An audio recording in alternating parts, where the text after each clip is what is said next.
Cardboard Noir, The Night They Shot the Apprentice, a Gym Dugout Mystery, Part 1 of 3. Yellow police tape crossed my door by 10:17. Cole's blood was drying beneath the counter, and the only card missing was worth more before I signed it. 1956 Topps Ted Williams. Raw. My name across the front. Not his. I had left the dugout at 8:43 because a man called claiming he had assembled a complete 1971 Topps set with clean black borders. Every edge black. No white showing.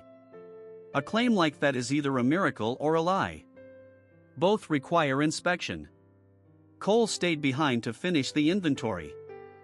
I drove 12 minutes to the address the caller gave me and found a laundromat that had been closed since 2017. Brown paper covered the windows. Nobody answered the number when I called it back.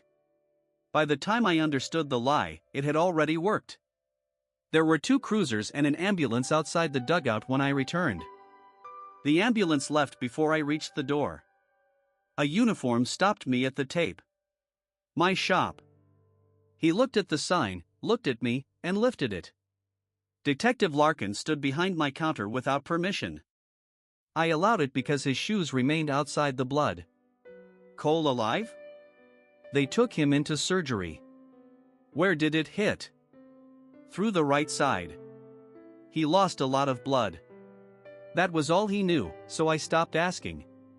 The front display case had been broken inward. Glass covered the bottle green felt I installed when the shop opened in 1998. The cash drawer remained closed. 4 cards worth more than the Williams sat untouched within reach of the hole. The key to the case had been found in Cole's pocket. This was not a robbery, I said. A masked man entered your store with a pistol, shot your employee, broke a display case, and took a baseball card. He left the cash. Maybe he panicked. He brought something to carry the card. Larkin looked again. Among the glass lay the torn corner of a rigid cardboard mailer. New stock. Cut to fit 1 raw card. The man had not entered hoping to find something worth stealing. He arrived knowing its dimensions. Larkin asked me about the Williams. I signed it on opening day in 1998 and placed it beneath a handwritten notice, because you earn my signature, not the other way around. Some men considered that vandalism. Those men understood price and little else. Ted Williams had already signed enough things for strangers. That card carried the name of the man responsible for it now. It had remained beneath the glass for 28 years. It was not for sale. Cole knew that. He had stayed conscious long enough to speak to the paramedic. Larkin read the statement from his notebook. The masked man entered at 9:12. Dark coat, gloves, cloth covering everything below the eyes. He walked directly to the front case. The Williams, he said. The one Jim signed. Cole told him it was not for sale. The man displayed the pistol. Cole told him again. Then Cole reached for the telephone beneath the counter. The man fired once. Cole fell behind the register. The shooter drove the pistol through the glass, reached into the case, and removed the Williams. Before leaving, he leaned over the counter and looked down at Cole. Tell Jim the market finally found a use for his name. Larkin closed the notebook. You know what that means? Yes. I did not explain it yet. The bullet had entered the wall behind the register. The police marked it with a numbered card. Cole's telephone lay on the floor beside the blood. 1 shot. 1 card. No wasted movement. The shooter knew where I kept the Williams. He knew what claim would pull me out of the shop. He knew Cole would refuse to surrender it. He knew the dugout. I put on cotton gloves and examined the broken case. Larkin objected until I reminded him that his people had already photographed it and none of them knew what they were looking at. The pistol had struck the glass twice. The first blow opened the pane. The second cleared enough room for an arm.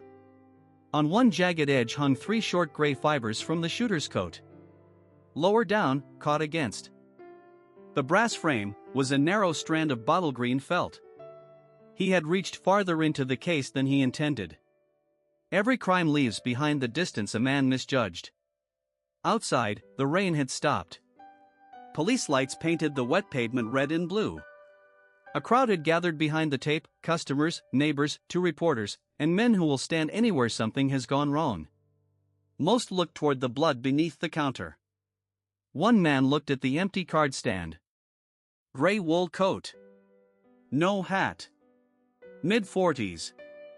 He stood apart from the others with his hands in his pockets. He was not shocked. He was measuring. I stepped outside. His eyes moved from the empty stand to me. "Bad business," he said. I looked at his right sleeve. The cuff was frayed. A single green thread clung near the button. "Depends on the business. They say the apprentice was shot over a baseball card." "They say which one?" He waited half a second. "That Williams you signed," I heard. Nobody outside the shop knew what had been taken. Larkin had not told the reporters.